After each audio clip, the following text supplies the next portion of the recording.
Ahojte priatelia, chcem vám ukázať nejaké novinky od Kedu, čo sme naskladnili.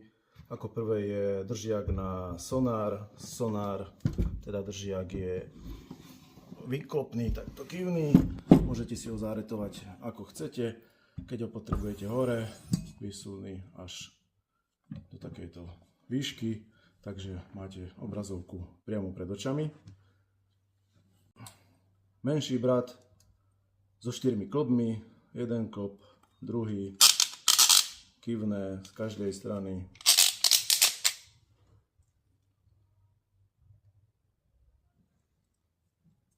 Ďalšia zaujímavá vec, ktorú sme už aj propagovali, je to držiak na podberák. Takto sa to uchytí do drážky v člne. Jednoduchým vytiahnutím zložíte podberák. Tu je namontovaná ručka podberáku. Veľmi jednoduché. Táto montážna platňa, už ich Kedo začal robiť v čiernej farbe. To sú montážne platne do drážky. Vyzerá to nejak takto.